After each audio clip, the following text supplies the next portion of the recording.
আসসালামু আলাইকুম, সবাই কেমন আছেন? আশা করি সবাই ভালো আছেন। আজকে আমি আপনাদের সাথে শেয়ার করতে চলে এসেছি ছোট্ট একটা রেসিপি এবং রান্না। আমি আজকে রান্না করব হচ্ছে চিকেন কোরমা, যেটা আমি করব ফার্মের মুরগি দিয়ে। আমি নিয়েছি হচ্ছে জিরা বাটা, বাদাম বাটা, কিশমিশ বাটা এবং পেঁয়াজ বাটা। বাদামের সাথে আমি অল্প কিছু হচ্ছে গোলমরিচ বেটে নিয়েছিলাম, আর নিয়েছি পেঁয়াজ বেরেস্তা আর হচ্ছে ফার্মের মুরগি। মুরগিটাকে আমি আধা ঘন্টা আগে আদা রসুন বাটা এবং লবণ দিয়ে খুব ভালো করে মেখে রেখে দিয়েছিলাম আধা ঘন্টার জন্য।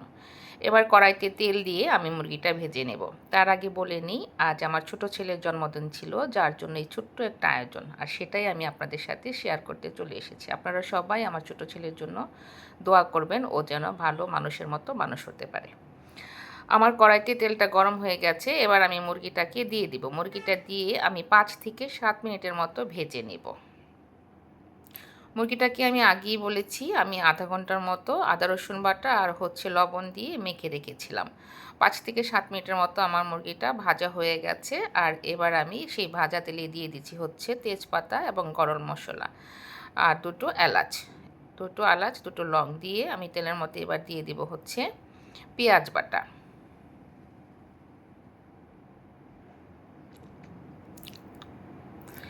পেঁয়াজ বাটাটা দিয়ে আমি এখানে 1 থেকে 2 মিনিটের মতো একটু নেড়ে চেড়ে নেব।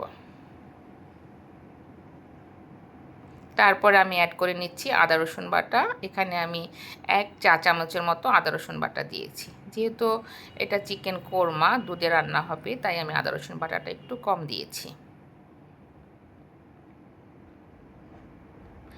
এবার আমি দিয়ে দিচ্ছি টমেটোর পেস্ট। আমি টমেটোটাকে পেস্ট করে নিয়েছি ব্লেন্ডার জারে। আপনারা চাইলে পাটাতে বেটেও নিতে পারেন। এবার এটা দিয়ে আমি 1 থেকে 2 মিনিটের মতো আরেকটু কষিয়ে নেব। তারপরে এখানে দিয়ে দিচ্ছি আমি সামান্য পরিমাণের হচ্ছে মরিচ গুঁড়া এবং হলুদের গুঁড়া।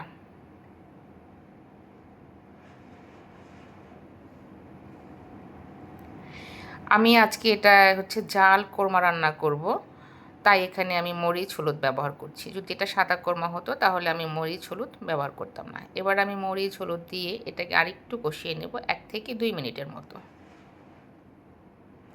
তারপরে দিয়ে দিচ্ছি আমি জিরা বাটা,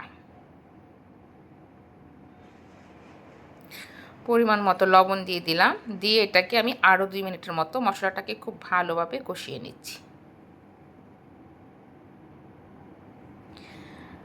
আমার মশলা অলমোস্ট কষানো হয়ে গেছে। তারপরে আমি দিয়ে দিয়েছি সামান্য একটু জায়ফল এবং জয়িত্রী।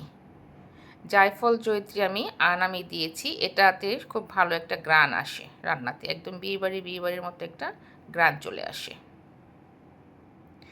এবার আমি দিয়ে দেব সেই যে হচ্ছে বাদাম বাটা, কিশমিশ বাটাটা বেটে রেখেছিলাম, ওগুলো আমি একসাথে অ্যাড করে দিয়ে এটা মশলাটাকে আরেকটু কষাবো খুব ভালো মতো। মশলাটা যত ভালো মতো কষানো হবে, রান্না কিন্তু খেতে ততই টেস্টি হবে। আমার মশলা অলমোস্ট কষানো হয়ে গেছে, মশলা থেকে একদম তেল ছেড়ে এসেছে। এবার আমি যে ভাজা মুরগিটা ছিল সেটা দিয়ে আরেকটু 1 মিনিটের মতো ভালোভাবে নেড়ে চেড়ে নিচ্ছি।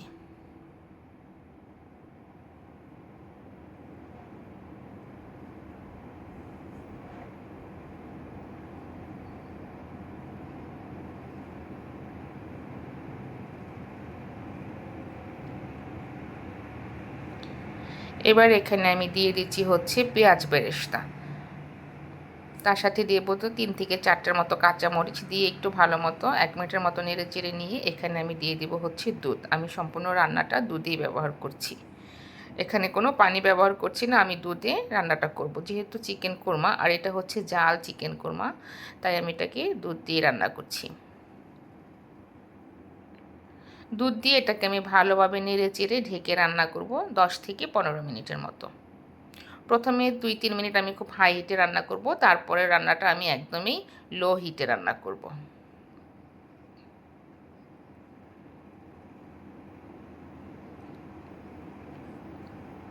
বন্ধুরা, আমার রান্না কিন্তু অলমোস্ট হয়ে এসেছে। এবার হচ্ছে খাবার পরিবেশনের পালা। যেহেতু আমি আগেই বলেছি আজ আমার ছোট ছেলের জন্মদিন ছিল, তাই ওর জন্য একটু আলাদাভাবে রান্নাটা হয়েছে। বন্ধুরা, আপনারা যারা ইউটিউব চ্যানেল থেকে আমার ভিডিওটি দেখেন, যদি তাদের কাছে আমার ভিডিওটি ভালো লাগে তাহলে অবশ্যই আমার ভিডিওটি শেয়ার করবেন এবং লাইক কমেন্ট করবেন।